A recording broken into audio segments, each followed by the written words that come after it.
those of you who haven't reached the ripe old age of 30 and above, you may have never heard of once famous stand-up comedian Rodney Dangerfield. His whole shtick was one-liners. While most comedians now tend to focus on longer-running, funny stories to tell, Rodney was short and snappy jokes, one after another. A style that was more popular back then, but that not a lot of people could really pull off. His sets tended to be very raunchy and adult-themed, certainly not the kind of show that you'd take a kid to, which makes it all the more bizarre that of all the comedians they could have picked to star in a children's movie, they chose him. Rover Dangerfield is a musical comedy released in 1991. Rodney didn't just voice the main character, and obviously be the inspiration for it, he also wrote the screenplay, sort of, and co-produced the film. It didn't exactly get praised when it came out, mostly panned by critics, though the animation was decent enough to get some praise. The star of the movie is Rover Dangerfield, a basset hound owned by a Las Vegas showgirl named Connie.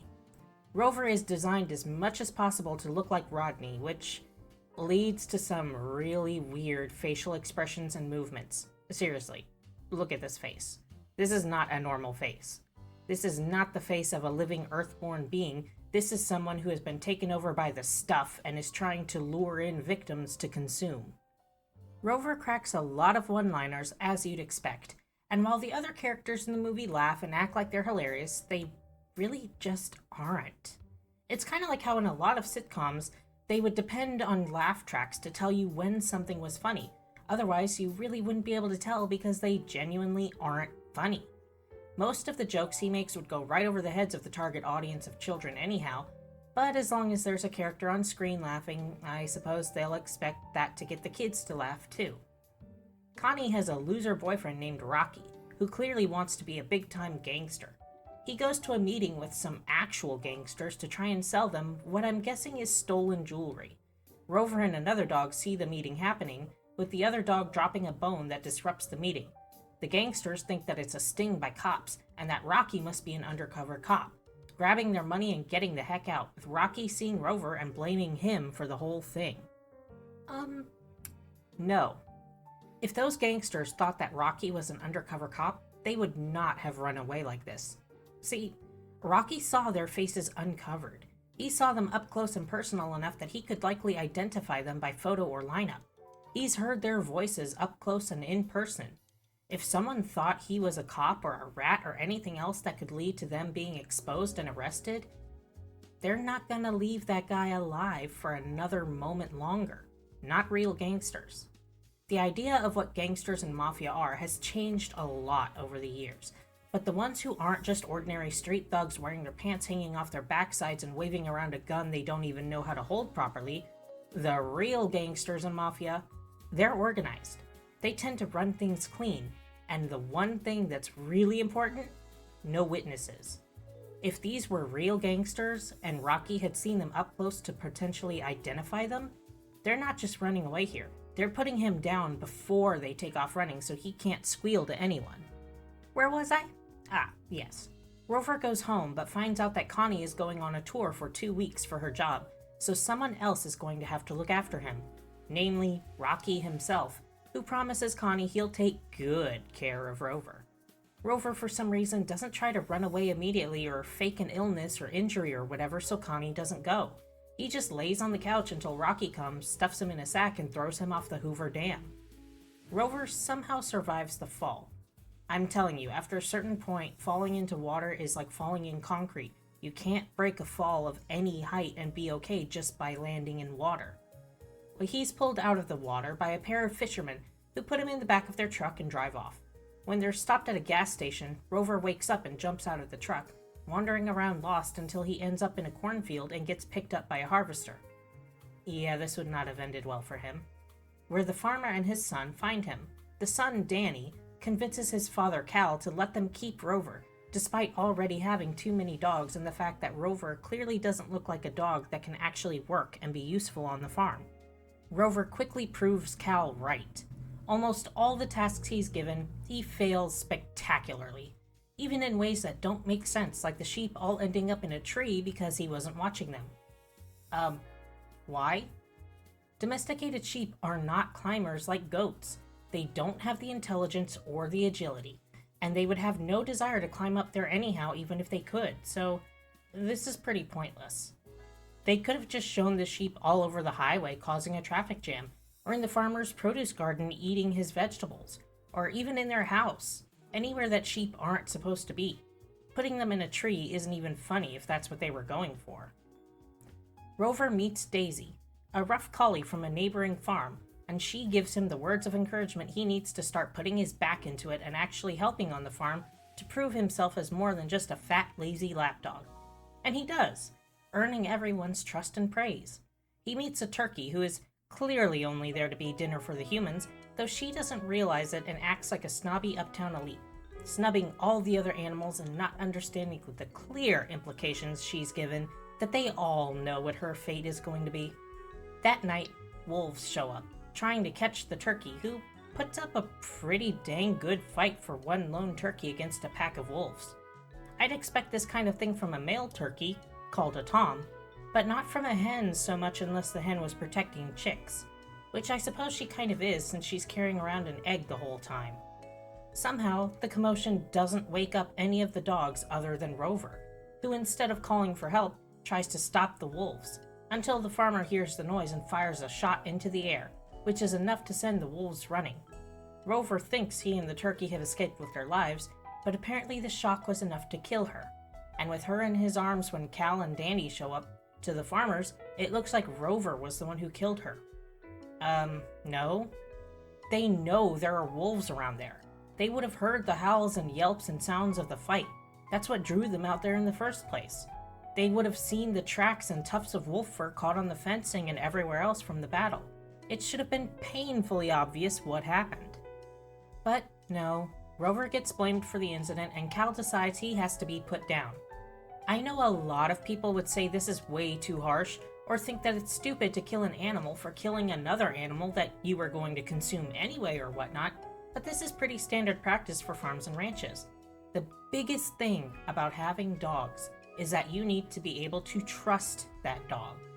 If you can't trust them around your livestock, your kids, your other pets, that's a dog you can't keep, and it's irresponsible to make them anyone else's problem. So the simplest and most direct solution to a dog that can't fulfill the basic dog requirement of being trustworthy is to put it down.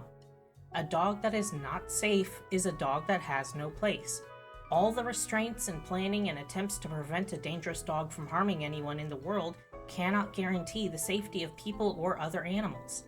Plans fail. People make mistakes. A door gets left open. A gate is unlatched. If a dog is a zero-error dog, that is a dog that is not safe to keep around.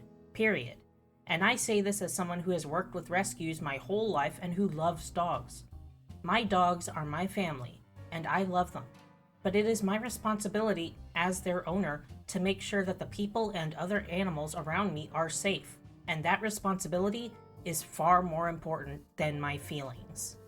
Cal takes Rover into the woods the next morning to put him down, but he can't do it and is suddenly attacked by the wolves from before, injuring him.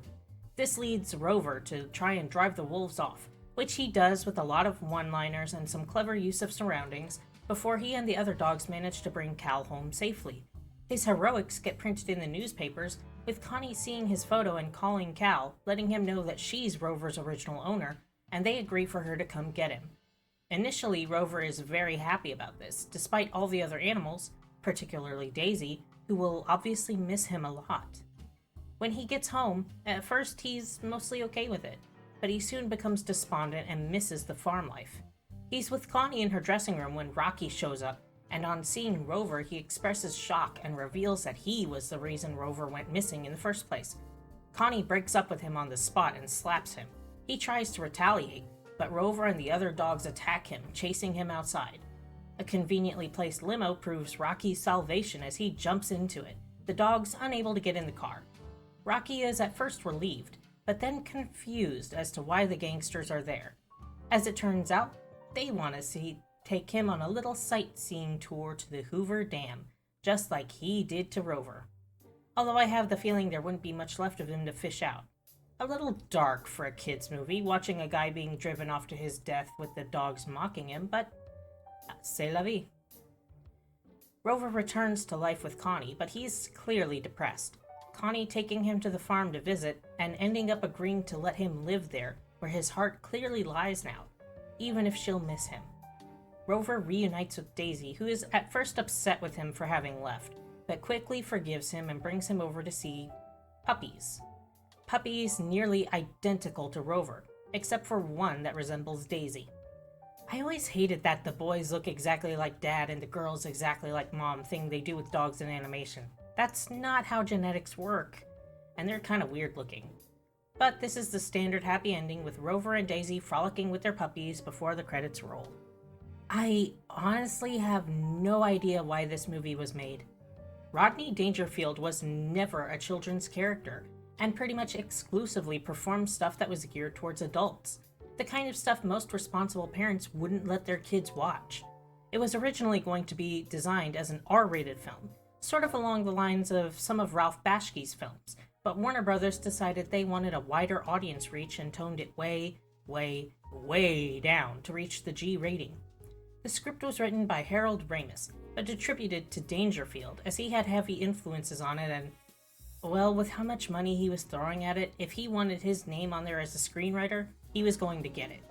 The film was originally going to be directed by an animator named Steve Moore, who worked alongside Rebecca Reese to help rework the script into something more palatable and maybe decent, but Dangerfield fired him because he wanted no revisions whatsoever to the script as it was his vision.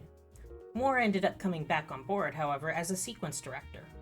Ramis left the project after Moore's demotion, probably due to Dangerfield's showboating and demanding behavior. The cartoonist behind the series Bone, Jeff Smith, worked on keyframes for the film and said it was fun to work on, but the film itself was, quote, terrible. Critics agreed with him that the film was schlock, with Entertainment Weekly stating that Dangerfield should have known that he had written a no-win scenario.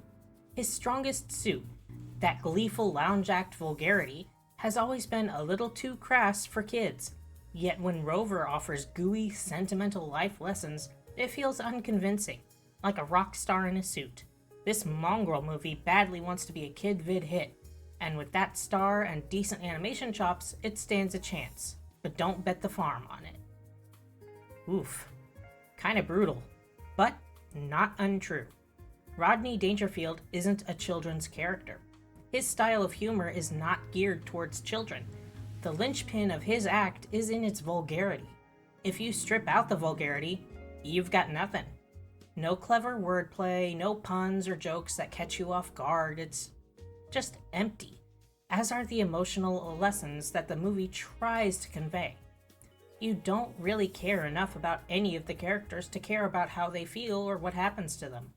Rover is the only one who gets any sort of personality, such as it is, and everyone else is just a series of tropes. The oblivious but kind owner, the dirtbag boyfriend, the token love interest, the background ensemble. They're just the bare bones minimum to get the job done and nothing else. There is no depth here, just a quickly evaporating puddle on the sidewalk. Overall, the movie isn't funny, the animation isn't terrible, but it gets really weird with the expression sometimes, and it isn't particularly impressive or unique with its designs or anything either. There's no emotional impact, and it has no substance. The songs aren't well written or performed, and are pretty pointless. I mean, they have a song about peeing on a Christmas tree. I'm sure they thought it was a funny idea, and maybe it could have been with better execution, but it just wasn't. If you're looking for something to watch or something to show your kid, I definitely give this one a skip. No disrespect to Mr. Dangerfield, but he should have just stuck with the lounge acts and stayed out of animation. He's the kind of person who very much has a niche, and just plain doesn't work outside of it. Thank you all for joining me for another one. I may be starting a new job soon and a lot of stuff is going on, but I will try my best to keep up with making at least 2 videos a month. I hope this year will be kind to everyone, and I'll see you in the next one. Ciao!